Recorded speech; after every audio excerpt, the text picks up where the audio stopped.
Assalamu alaykum muhtaram tomoshabchilarimiz, din qardoshlarimiz. Assalamu alaykum hurmatli Radif Hazrat. Va alaykum assalam va rahmatullohi va barakatuh. Radif Hazrat, oilada bola tug'ash tarbiya masalalarini kim olib borarga tiyish, ham indimne abi boboylarning, tugan tomoshalarning tarbiya masalalarida qatnashuvlari durustmi? Bola tarbiyasına kelganda albatta bir g'orimning aytgan so'zlari esga tushadi.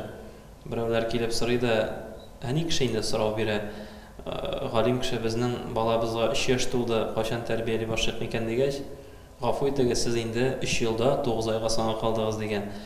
Шуңа әти әнинең әлбәттә инде роле бала тәрбиясендә монда бер якка гына бурып калдырырга ярамый. Чөнки ана карнында вакытта әлбәттә менә гаилә, никахлы гаилә, сау-саламат гаиләдә яралган бала дип әйтәбез. Ана карнында фақат әнинең инде тынычлыкта бер төрле гармониядә, мәсәлән әйтик, яхшы хәләл саф ризыклар ашап тәрбияләнгән, ана карнында тәрбияләнгән бала, әлбәттә ул туган мизгелдә дә әни кеше инде аны җиңел йөртә һәм җиңел тудыра. Менә монда әнинең роле бик зур, чөнки әни кеше нәрсә ишетә, нинди сүзләр ишетә. Чөнки әнигә бит күбрәк матур сүзне ишеттерүче дә әти кеше. Әгәр дә яман сүзләр икән, шулай гына әти кеше әйтергә мөмкин. Димәк, монда әтинең дә роле бик зур. Әгәр дә инде әнигә игътибар булса, әни кеше инде тулайым әйткәндә яхшы шартларда баланы күтәрсә, шушы йөклелек чорын, әлбәттә баланы инде шушы ана карнында аңа күпчелек мәгълүмат салынып куя. Һәм тугач та әлбәттә ана сөте белән кергәмәгәнне тана сөте белән керми дигән татар халкының мәкале бар, әйтәме.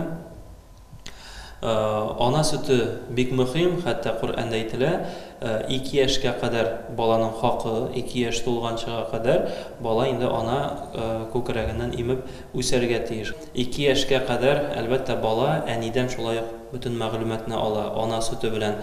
Шуңа да балаларны инде әлбәттә тәрбия дип әйтәбез. Шушы ана карныннан башланган тәрбия ул инде олыгайганчыга кадәр менә әни кеше ул күбрәк мәрхәмәтлелек канатында яшәтә. Ягъни әни кеше нәрсә генә булса да баласын саклый, яклый.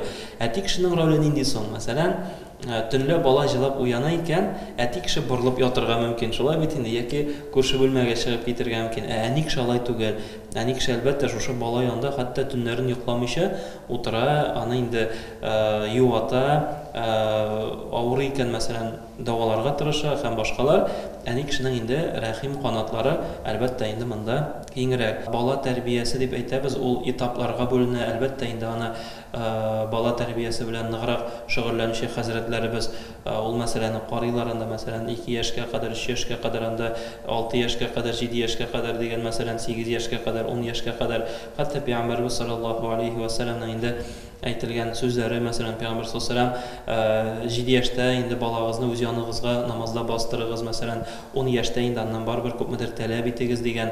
Ягъни кичкенәдән, димәк бала 7 яшькә кадәр инде әнисенә иярә алырга тиеш. Мәсәлән 7 яшьтән әйтик, 10 яшьтә инде димәк әти-әни таләп итә алгач, димәк бала үзенең нәрсә эшләгәне өчен 10 яшьтә инде җавап бирә белергә тиеш. Ягъни әти-әни баланы шушы тормышка яраклы итеп тәрбияләү, әлбәттә монда гаилә мәктәбе дигән нәрсә килеп туа. Гаилә мәктәбе кем ул? Менә сез сорау биргән әти-әниләр, туганнар, якыннар. Әлбәттә хәзерге көндә әти-әниләр эштә булу сәбәпле күбрәк инде балаларны кайда илтәләр? Әти-әнигә, үзләренең әти-әниләренә, әби-бабай булып чыга инде оның өчен, шулай бит бала өчен. Әби-бабайга, менә шушы әби-бабай әлбәттә шушы баланың тәрбиясендә зур роль уйный.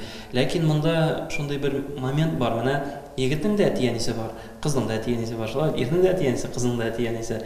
Менә монда ничек тигезлекне сакларга, менә ул моментта бар. Ягъни һәрбер әби-бабай теге баланы үзенә тартырга тели. Һәм инде һәрберсе яхшырак әйберләр алып бирә, мәсәлән, һәм башкалар җәлеп итә. Менә монсы да дөресме, бу дөрес түгелме? Моңа инде тамашачылар шулай үзләре җавап бирәләр. Шулай бит. Менә дөресме, бу дөрес түгелме? Әлбәттә бөтен кеше дөрес түгел дип җавап бирә инде бу сорауга, шулай бит.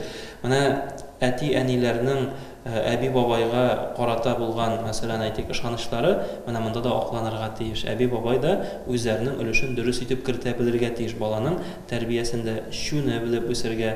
Менә без инде алдагы сәхифәләрдә сөйләшеп үткән идек, яшьләр әти-әни белән яшәргә тиешме дип, мәсәлән, яшь гаиләләр әти-әни белән, бу инде баланың әби-бабасы була.